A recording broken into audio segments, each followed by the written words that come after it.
Nos situamos en Argentina durante el siglo XX.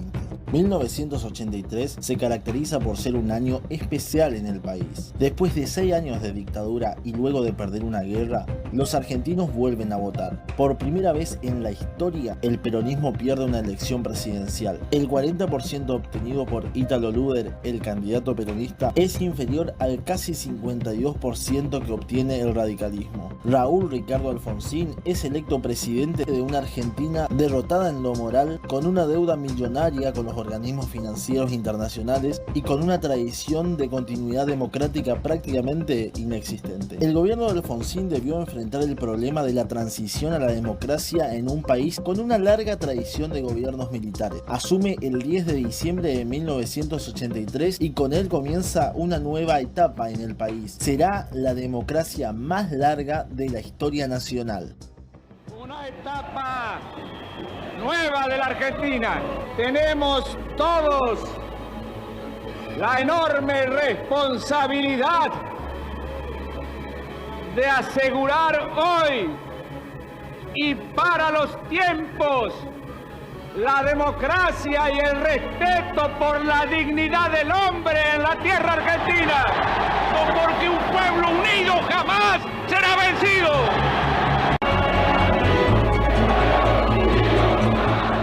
El 15 de diciembre de 1983, 5 días después de asumir, Alfonsín sancionó los decretos 157/83 y 158/83. Por el primero se ordena enjuiciar a los dirigentes de las organizaciones guerrilleras ERP y Montoneros. Por el segundo se ordena procesar a las 3 juntas militares que dirigieron el país desde el golpe militar del 24 de marzo de 1976 hasta la Guerra de las Malvinas. El mismo día crea la Comisión Nacional sobre la Desaparición de Personas, la famosa CONADEP, integrada por personalidades independientes como Ernesto Sábato, Magdalena Ruiz Guiñazú, Graciela Fernández Mengide, entre otros, con la visión de revelar, documentar y registrar casos y pruebas de violaciones de derechos humanos para fundar el juicio a las juntas militares. También el 15 de diciembre Alfonsín envía al Congreso un proyecto de ley declarando nula la llamada Ley de Autoamnistía, dictada por el gobierno militar. Una semana después, el proyecto fue sancionado como ley número 23.040, convirtiéndose en la primera ley de la nueva etapa democrática. El 20 de septiembre de 1984, la CONADEP produjo su famoso informe y concurre a entregarlo al presidente Alfonsín. El 4 de octubre de 1984, la Cámara Federal toma la decisión de desplazar al tribunal militar que estaba enjuiciando a las juntas para hacerse cargo directamente del juicio. Los fiscales fueron Julio César Estracera y Luis Gabriel Moreno Ocampo. El juicio se realizó entre el 22 de abril y el 14 de agosto de 1985. Se trataron 281 casos. El 9 de septiembre se dictó la sentencia.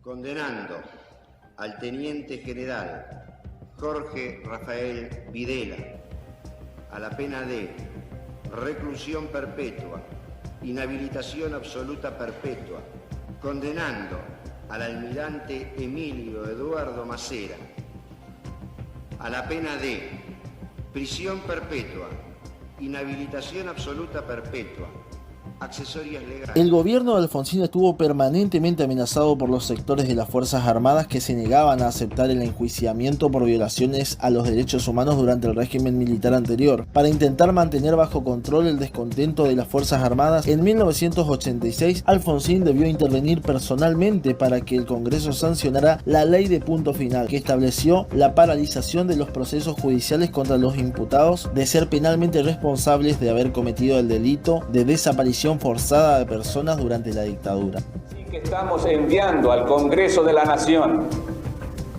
para su tratamiento en sesiones extraordinarias un proyecto de ley. La ley de punto final no fue suficiente y en Semana Santa de 1987 se produjo una gran rebelión militar compuesta mayoritariamente por jóvenes oficiales que se denominaron carapintadas, dirigidas por el teniente coronel Aldo Rico. Este grupo no es un grupo golpista, fue la única solución que teníamos para llamar la atención. Al mismo tiempo que los jefes militares demostraban que no estaban dispuestos a obedecer las órdenes del presidente Alfonsín, que pedía reprimir la insurrección, cientos de miles de personas salieron a las calles para oponerse al alzamiento militar y la CGT declaró la huelga general en defensa del gobierno constitucional. Durante varios días el país estuvo al borde de la guerra civil. Alfonsín anunció al público reunido en Plaza de Mayo, desde la Casa de Gobierno, el envío de tropas leales para exigir a los rebeldes que depusieran su actitud. Poco después habría de darse cuenta de que esas tropas, en los hechos, no existían. Ni una sola de las unidades convocadas en la capital federal y zonas adyacentes respondió a esa orden. Ni un solo militar accedió a reprimir a alguno de los suyos en defensa de la democracia. Con el caso excepcional de un general correntino, Ernesto Alaiz, que se mostró dispuesto a actuar desde su guarnición en la provincia de Corrientes y así avanzó con sus tropas hacia Campo de Mayo. Aunque a pesar de ello, al llegar esas fuerzas a Zárate, en la provincia de Buenos Aires, los oficiales de rango intermedio detuvieron su marcha e hicieron conocer su decisión de no avanzar contra sus compañeros militares. Les pido a todos que me esperen acá, y si Dios quiere y nos acompaña a todos los argentinos, dentro de un rato vendré con las soluciones, dentro de un rato vendré con la noticia de que cada uno de nosotros podemos volver a nuestros hogares para darle un beso a nuestros hijos y en ese beso decirles que le estamos asegurando la libertad para los tiempos. Alfonsín concurrió personalmente a Campo de Mayo a reducir a los insurrectos. Hora después anunció que los amotinados habían depuesto su actitud, en lo que aparentemente habría sido una victoria sin concesiones del gobierno democrático. Poco después sería evidente que este pretendido triunfo no había sido tal. Fue el sábado 30 de abril cuando Alfonsín así lo comunicó en un discurso a la población congregada en Plaza de Mayo, donde utilizó una frase que se hizo histórica con sentido negativo: la casa está en orden, felices Pascuas. Los hombres amotinados han depuesto su actitud.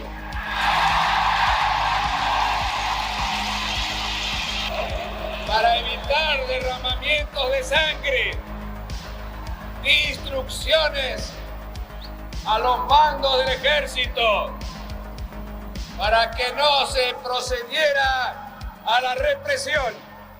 Y hoy podemos todos dar gracias a Dios. La casa está en orden y no hay sangre en la Argentina.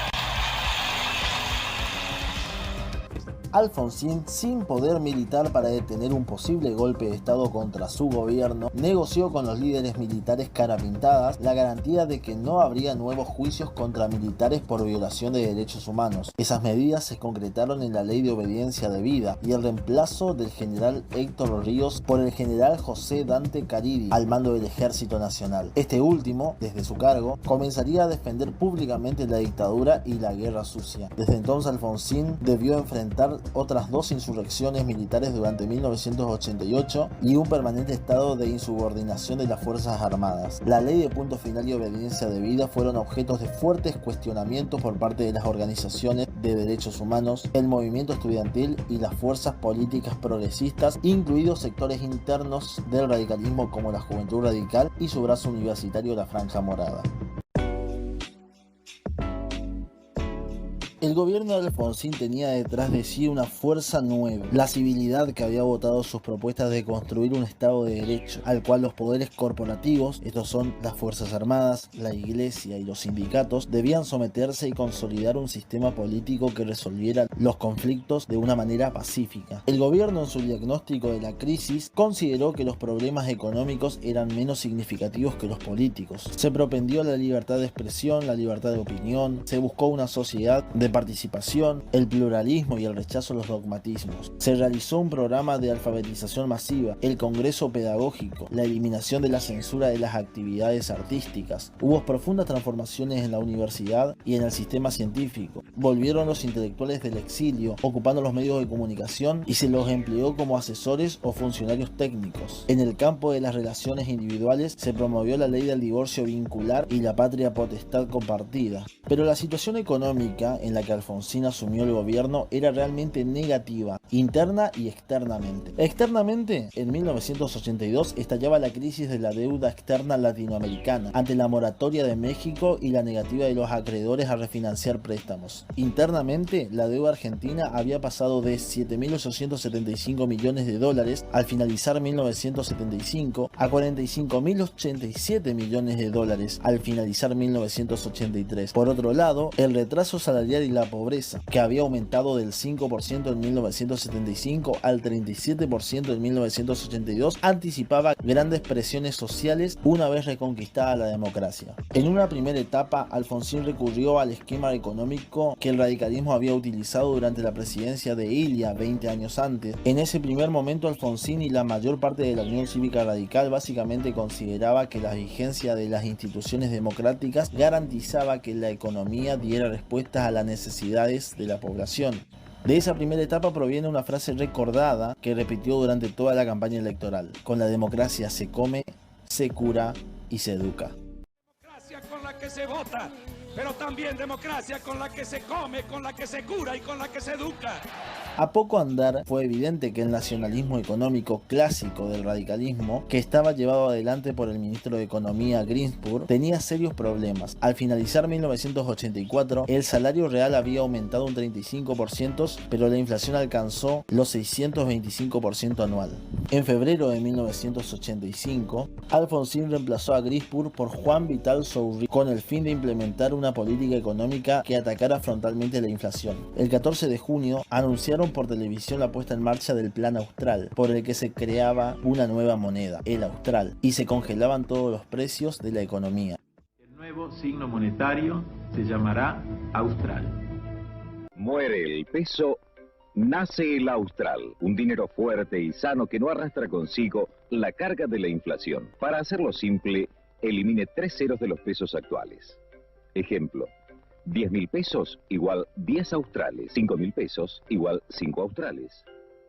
El Plan Austral funcionó bien al principio. En octubre la tasa de inflación mensual fue del 2%, una tasa inusualmente baja para la economía argentina del último medio siglo. La estabilidad económica jugó un importante papel en el amplio triunfo electoral del radicalismo en las elecciones parlamentarias de noviembre de 1985. Pero en 1986 la inflación volvió a mostrar una tendencia ascendente y los precios relativos de cada sector comenzaron a verse afectados, situación que se vio agravada por la gran caída de un 40% de los precios de los productos argentinos de exportación. El gobierno anunció entonces una flexibilización de las estrictas normas de congelación de precios establecidas un año atrás, que no dio gran resultado. Para 1987 comenzaba a hacerse evidente que era necesaria una reforma económica estructural que resolviera la brecha entre recursos con los que contaba el Estado y las funciones que desarrollaba. El desfinanciamiento crónico del Estado ya no podía ser resuelto ni por el endeudamiento externo ni por la emisión monetaria. En junio de 1987, los ministros de Economía, Sourry, y de Obras y Servicios Públicos, de Ragno, anunciaron conjuntamente un paquete de medidas para la reforma de achicamiento del sector público. El gobierno de Alfonsín no pudo avanzar mucho con este plan de reforma del Estado, en parte por la oposición del peronismo en el Congreso y en parte porque los partidos políticos populares se encontraban sumamente comprometidos con las ideas estatistas y nacionalistas que había dominado la mayor parte del siglo XX.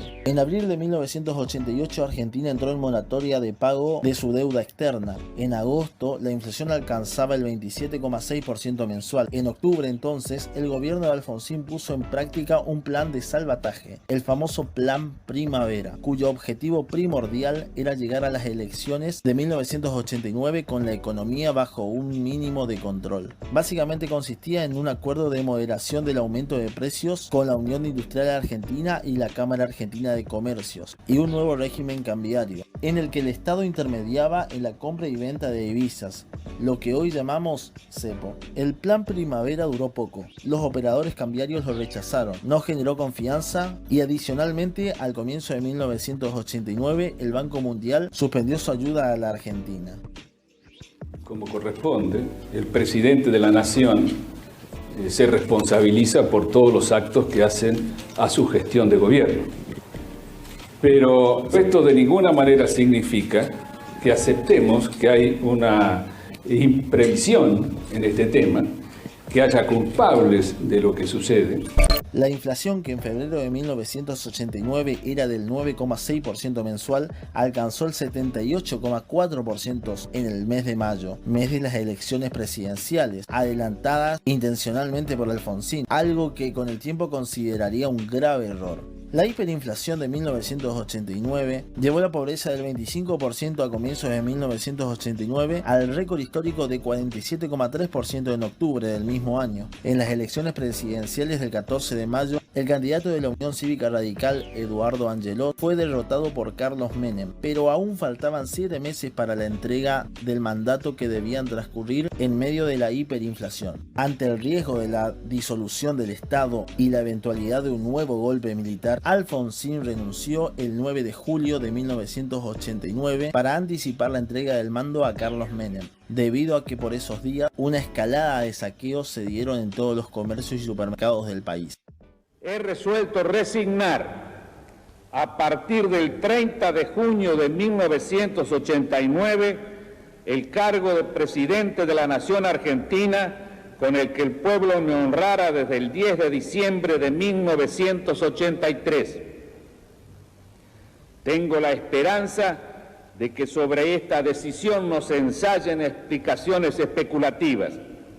No se trata sino del estricto ejercicio de la responsabilidad política de anteponer el bienestar del país a cualquier otra consideración. Sin apoyo político, con la amenaza constante de un golpe de Estado y tras un descontento social en aumento, Raúl Ricardo Alfonsín pone fin a su presidencia. Con el paso de los años, la historia nacional lo irá revalorizando y será considerado el padre de la democracia argentina moderna.